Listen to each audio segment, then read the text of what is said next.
Hello, everyone. This is Jackie Miller with the Blue Licks chapter, Sons of the American Revolution, and this is William Bates chapter, the Genocide of Sons of the Revolution. We're here today with the third episode of Meet My Ancestor. We're going to be discussing each of the guest speakers, going from them back to the Revolutionary War patriot. Today, we'll start off with Gary Hodge out of Virginia. Well, my name is Gary Hodges. I am also a member of the Blue Licks chapter of the SAR and the Bates chapter of the SR. I am the president of the Thomas Nelson Jr. chapter, Virginia Society of the SAR, and have a total of 9 patriot ancestors. I would like to talk to you and to tell you about someone you probably never heard of, unless you took the time to read the monument in front of the reconstructed Fort Boonesborough and just happened to glance across the name. John Wilcoxon, pioneer, Revolutionary War patriot, and community leader. John Wilcoxon was born in Pennsylvania in 1720, the son of George Wilcoxon and Elizabeth Powell. His father was a recent transplant from England, and his mother was a first-generation American colonist, the daughter of settlers from Wales. I do not call them immigrants because these people were British subjects coming to British-controlled America, so they were not immigrating. They were coming from the home country to British colonies. George Wilcoxon was a weaver by trade, and he was teaching this trade to his son John and younger son George when he died in 1739. With no one to further their training, his mother, Elizabeth, reached out to friends of the Powell family, Squire Boone. Boone accepted John and his younger brother George as apprentices.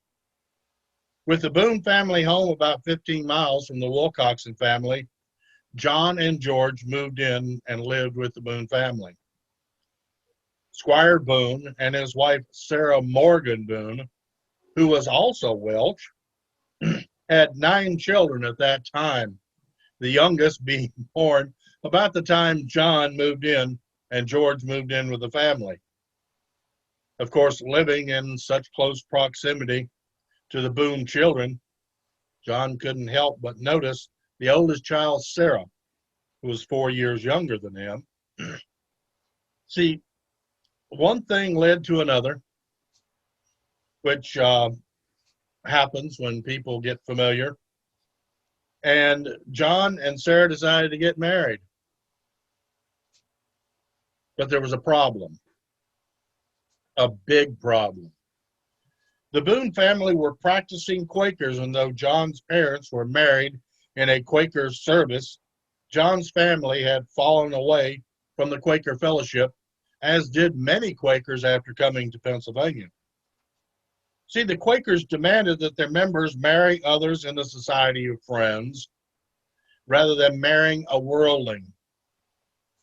Nevertheless, John and Sarah married before March 29, 1742, and this caused a big uproar with the Exeter Meeting House. Sarah was treated with for marrying out, and Squire Boone was called before the leaders of the Quaker Meeting House and scolded. He basically said, "I'll try to do better the next time, but I didn't have any idea how to prevent this marriage." Well, things became even worse with the relationship between the Boones and the Exeter Quakers when Sarah gave birth to their first child, David, on 22 October of that same year, 1742. And I think you can do the math. This revealed that John and Sarah had been, in the words of the ladies of the Quakers, too conversant in their relationship. And Sarah was commended, or condemned, rather. Squire Boone Sr., who by then business, basically told them when they called him before that what was the problem? They were already married when she gave birth to their first child. And they just have to live with it. That's my words. The last straw came when Squire's second child, Israel, married out. And it's speculated this wife may have been all a part Indian. I mention all this and air my family's dirty laundry to give you the reason why the Boones and the Wilcoxon family left Pennsylvania on the first day of June 1750, their destination being North Carolina. The families arrived in the Yadkin Valley of North Carolina in 1752 after a few months' stay in Virginia along the way. Now, John Wilcoxon built a fine home for his family. In fact, that structure still stands as part of a home in Davie County, North Carolina. The family set up that homestead, and it's not recorded why John and Sarah decided to leave that homestead and head to Kentucky. Oh, I should have mentioned before that Sarah had a younger brother, in fact, 10 years her younger, named Daniel. Yes, the Daniel Boone was a younger brother of Sarah Boone Wilcoxon and brother-in-law of John Wilcoxon.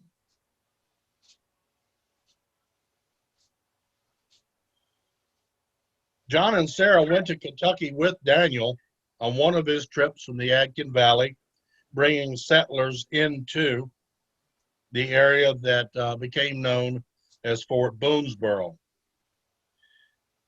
Here comes to the forefront John's participation in the Revolutionary War. John joined the Kentucky County Militia, or some say the infantry, we're not sure. It was an organization that his brother-in-law, Daniel, would move up to the rank of colonel in. John served in the militia as an Indian fighter and a pioneer defender at Bryant Station. After several years at Fort Boonesboro, John and Sarah returned to the Yadkin Valley of North Carolina, where John also served in the Rowan County Militia. And after the war, John became a farmer and land dealer. He also served for a time as a justice of the peace in what was then Rowan County, North Carolina. John died after 26 February 1798. We say that because that is the last court record that we have of John being alive when he was doing one thing he loved, land transactions. John was buried in the old Joppa Presbyterian Church Cemetery, about 20 feet from his in-laws, Squire Boone Sr. and Sarah Morgan Boone. This is in Mocksville in present Davie County, North Carolina. John's grave marker, though 20 feet from the Boones, which is very prominent, has been lost. One of his descendants was brought there by his grandfather, and it was pointed out, you see that rock? That is where John is buried.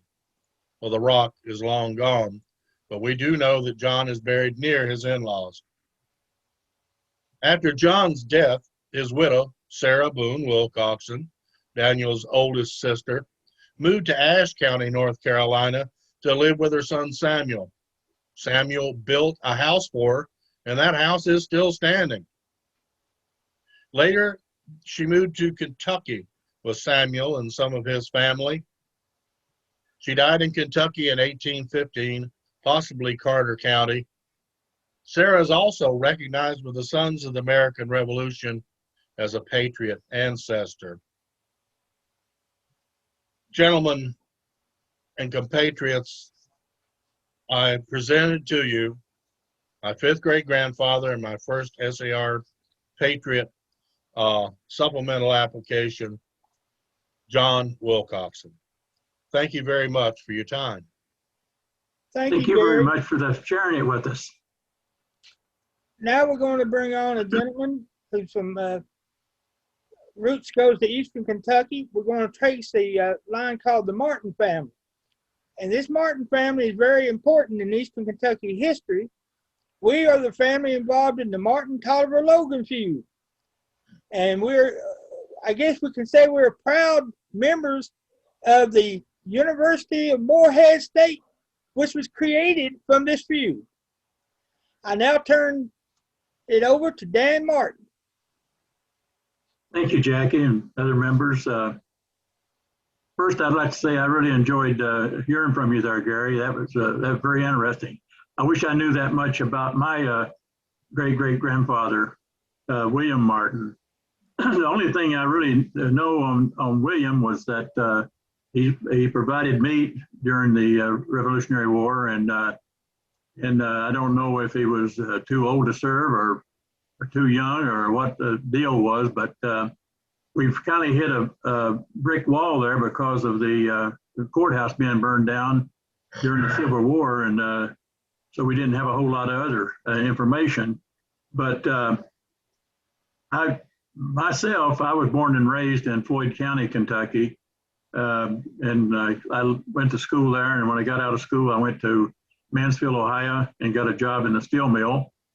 And from there, I went on to be a city councilman and then a county commissioner.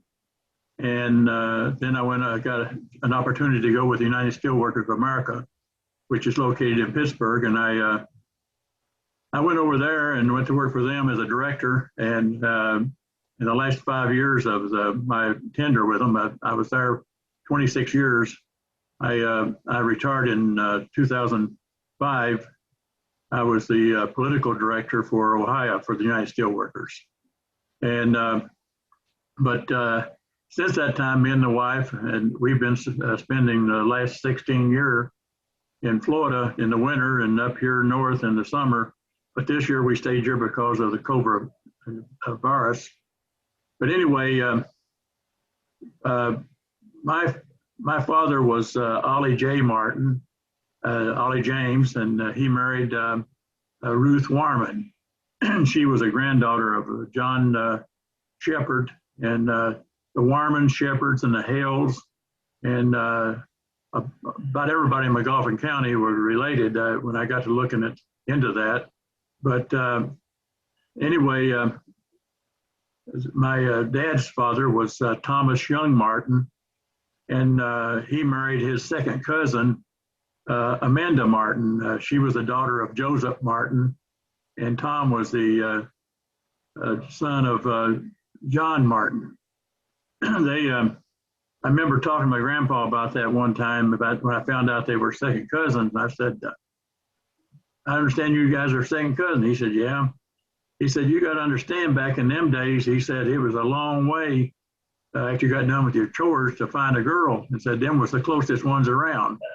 So him and his brother married two sisters, and his sister married one of the brothers. So we had three of them there in that family. They're all second cousins and intermarried. My grandfather, he got his land from John B. Martin, what they called Fat John.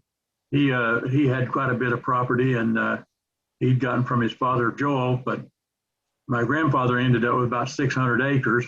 But 600 acres in southeastern Kentucky is not a whole lot of level ground. You know, we had a few bottoms that we raised corn and stuff in, but wasn't that much.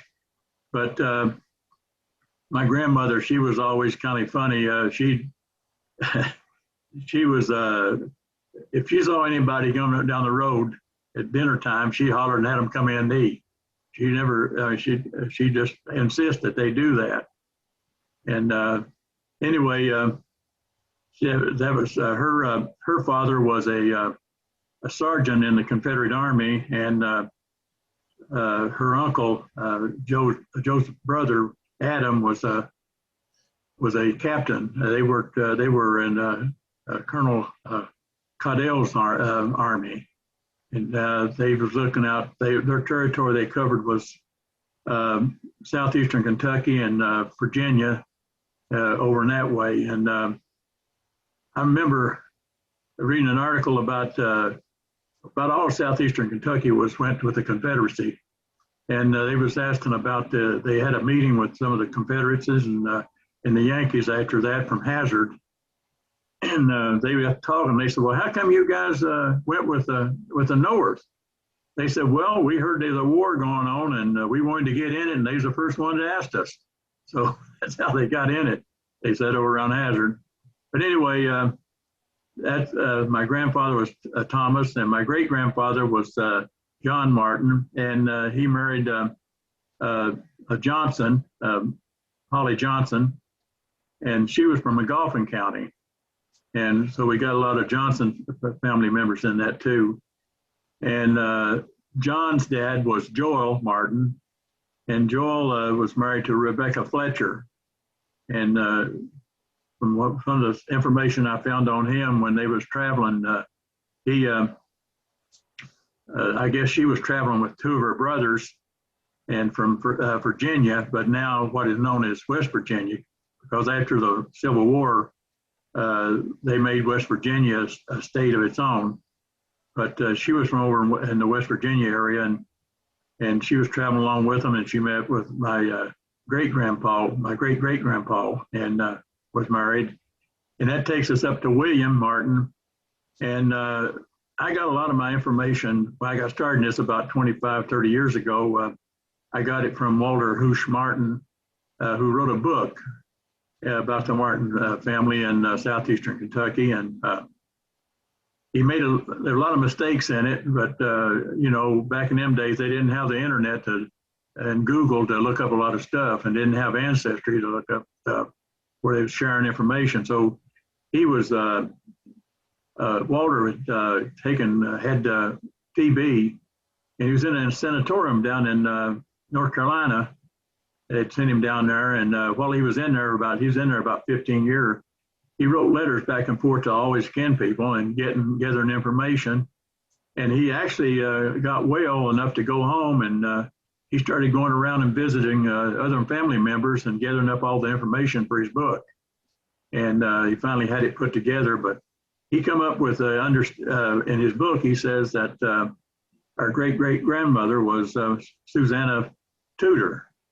And that's been a big controversy ever since. But the problem is, I begin to think now it's more like Meter, you know, Joel Meter was in that area, and they found a marriage certificate for him.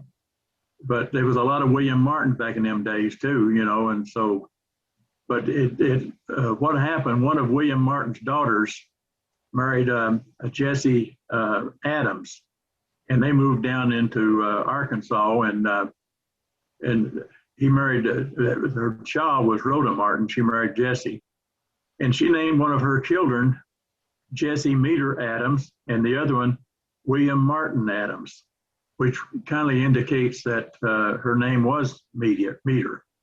And so that was a good discovery, and I have to give credit to Kenneth Martin for that information. Kenneth has done a lot of work on it, and he's also trying to get us lined up with Captain Joseph Martin, and he's been working on that. I haven't talked to him in a while, so I don't really know how well he's coming on that, or if he does a lot of research with DNA, so I give him a lot of credit for a lot of the stuff he does. He's done an awful lot to help enlighten me on my family. But I forgot to say one thing.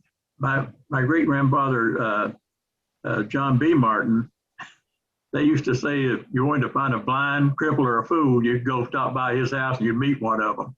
Said they took in everybody, all kinds of boarders, and people boarded there. Actually, one of the guys' name was George Fraser. He lived with him until he died, and then he went over and stayed with my grandpa until he died. But that's pretty much it's a summary of what I've got. I mean, I wish I had more information like on William, like Gary had on his great-grandfather, great-great-grandfather, rather. But I really enjoyed your presentation there, Gary. It was very interesting. Thank you. That's what I have. Thank you, Dan. And the book that Dan was talking about by Bruce Martin is called The Martin Family Record. Yeah. And it was written by Bruce with the idea of giving us a starting point. He admitted that there was a lot of errors in his book, like like Dan said, Dan was the Bruce Martin was pretty sick at the time he did the book. If it wasn't for Bruce Martin, our Martin family history would not be where it is today. I agree with we that. need to make sure, and Dan's like me, we want to make sure that people understand Bruce Martin did the best he could under the circumstances and should be commended for giving us the opportunity to expand our Martin family history. Now, as I say, we got 3 people to talk today, so I'm going to turn the floor over to LJ to talk about his family. All right. Well, thank you very much. My name is Elijah Shallis, and I'm a new member of the Bates chapter SR, and I'm a member of the Huron Valley chapter SAR here in Michigan, and the current Great Lakes District Secretary for SAR. So the ancestor I'm choosing to focus on today is Jesse Wheeler Sr. from Massachusetts, and he was my first supplemental for both SR and SAR. So he is the paternal great-great-grandfather of my birth mother, because I was adopted at age 7. So this is all through my birth mother. And let me make sure I get this right. He was born in Massachusetts on November 24th, 1757 in Groton. And he died on April 22nd, 1844 in Keene, New Hampshire, which is where they moved. And that's where his Revolutionary War service was in New Hampshire. And he served in Captain Samuel Weatherby's company of Colonel Isaac Wyman's regiment. And I looked up what Colonel Isaac Wyman was doing when he was colonel, and he was a colonel of the New Hampshire militia. And his job that he mainly did is when the American invasion of Canada failed and they were retreating back south to the United States, they were sent up to rescue the Benedict Arnold's army that had failed to take Canada. And they were, rescuing the men, bringing supplies, guarding them on their way back. And they went from what's called Fort at Number 4, which was the northernmost fort in New Hampshire, and then they guarded them all the way back to Fort Ticonderoga. So that's mainly what they did when Jesse Wheeler was participating in the regiment. One of the neat things about the Wheelers is they're a really old English family. They go back before the Norman Conquest in 1066. So one of the unusual things about, I joined several royal and noble lineage societies through him because he's descended from Olive Welby, who's what's known as a gateway ancestor with known proven lineages. And I'll show you, if you ever want to join an old world lineage society, these are the books you need right here. This lists all 900 colonists that came to the United States that have proven that their lineage churches to their most recent king that they're descended from. So he is, Jesse Wheeler was actually related to King George, which is kind of interesting that there are several people in the Revolutionary War that are actually cousins with King George that are fighting each other, which I think is kind of interesting. But he's proven to be descended from King Edward I twice, as well as William the Lion of Scotland and Robert the Bruce and Llewellyn the Great, the only King of Wales, and one of the High Kings of Ireland, and Kings Fulk and John of Jerusalem, and a whole bunch of other people, which is kind of cool. But coming down from him, his son Jesse Wheeler Jr., that I'm descended from, was a private in the War of 1812 at Fort Ontario in Oswego, New York, on the shores of Lake Erie. That's where he did his 1812 service. And then they moved to Pennsylvania and then to Michigan. And that's where you get to me, and my grandfather was served during the Korean War. So that's pretty much the military service of that family. Thank you, Elisha. Did I get it right this time? Yeah, biblical and I want Elijah. to remind you, you are also a dual member of the Blue Licks chapter of the SAR. Oh, okay. And we're glad to have you part of that. And I'd like to thank all our speakers for coming and talking about your family.